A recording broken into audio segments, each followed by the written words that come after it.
Hello friends, welcome back to chef in me.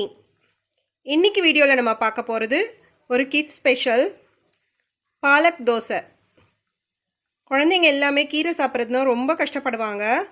அவங்களுக்கு ரொம்ப ஈஸியாக இந்த மாதிரி தோசை ஊற்றி கொடுத்தோம்னா தோசை, சப்பாத்தி, பூரி இது எல்லாத்துலேயுமே நம்ம பாலக் ஆட் பண்ணலாம். இந்த மாதிரி டிஃப்ரெண்ட்டாக செஞ்சு கொடுத்தோம்னா கண்டிப்பாக சாப்பிட்ருவாங்க. நான் இன்றைக்கி இதை பிளான்ச் பண்ணியிருக்கேன். பாலக்கை பிளான்ச்சிங்க்கும் பாயில் பண்ணி பண்ணுறதுக்கும் என்ன வித்தியாசம் அப்படின்னா, பிளான்ச் பண்ணும்போது அதில் இருக்கிற நியூட்ரியன்ஸ் எதுவுமே போகாது. நம்ம எல்லாருக்குமே தெரியும் பாலக் வந்து calcium, vitamin A, vitamin C எல்லாம் இருக்குது. ப்ளஸ் ரொம்ப அயன் ரிச் கீரை அது. ஸோ இது ரொம்ப ஹெல்த்தியான டேஸ்டியான ஒரு தோசை. வாங்க இது எப்படி செய்கிறதுன்னு பார்க்கலாம். இப்போ நான் ஒரு 15 பாலக் லீவ்ஸை வந்து நல்லா வாஷ் பண்ணி எடுத்திருக்கேன்.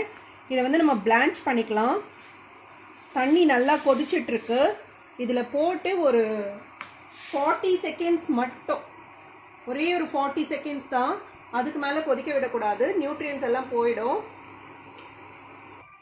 ஸோ 40 செகண்ட்ஸ்க்கு அப்புறம் இதை நம்ம எடுத்துகிட்டு உடனே ஐஸ் கோல்ட் வாட்டரில் போட்டுடலாம். அப்போ தான் அது குக் ஆகிறது நின்றுடும்.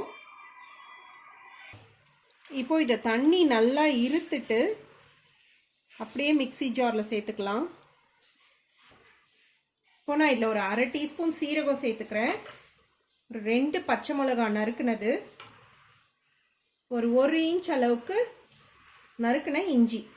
இதை கொஞ்சமாக தண்ணி சேர்த்து நம்ம பேஸ்ட்டாக அரைச்சிக்கலாம். இப்போ நான் இந்த தோசை மாவில் நம்ம அரைச்சி வச்ச இந்த ஸ்பினாச் பியூரியை மிக்ஸ் பண்ணிக்கிறேன். நான் ஒரு 4 தோசை தான் செய்ய போகிறேன் இப்போ, அதனால தான் கம்மியாக அரைச்சிருக்கேன்.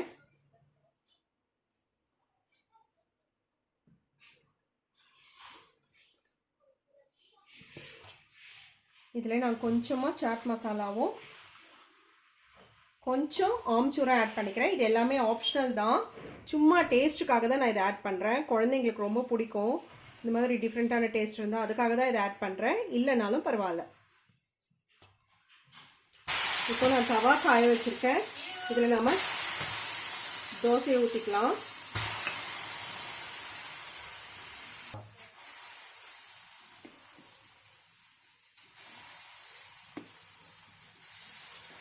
இது நம்ம மதுரையில் வாங்கின தவா தான்.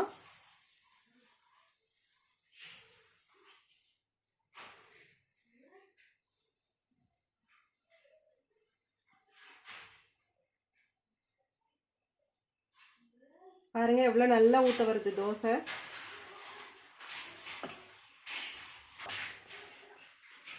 இப்போ 1 நிமிஷம் இதை நம்ம கவர் பண்ணி குக் பண்ணிடலாம்.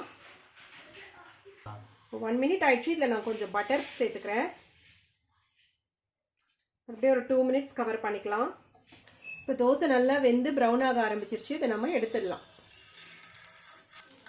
பாருங்க ரொம்ப நல்லா எடுக்க வருது. இந்த தவா ரொம்பவே நல்லா இருக்கு. முடிஞ்சால் வாங்குங்க, இதை வாங்க ட்ரை பண்ணுங்க.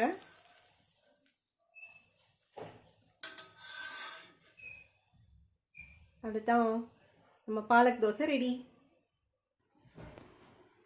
இப்போ நம்மளோட பாலக் தோசை சூப்பராக ரெடி ஆயிடுச்சு. ரொம்ப ஹெல்த்தியான ஒரு டிஷ் இது. கண்டிப்பாக குழந்தைங்களுக்கு செஞ்சு கொடுங்க, விரும்பி சாப்பிடுவாங்க. பிடிச்சிருந்தா ஷேர் பண்ணுங்கள். செஃப் இன் மீக்கு சப்ஸ்கிரைப் பண்ணுங்கள். Thank you for watching.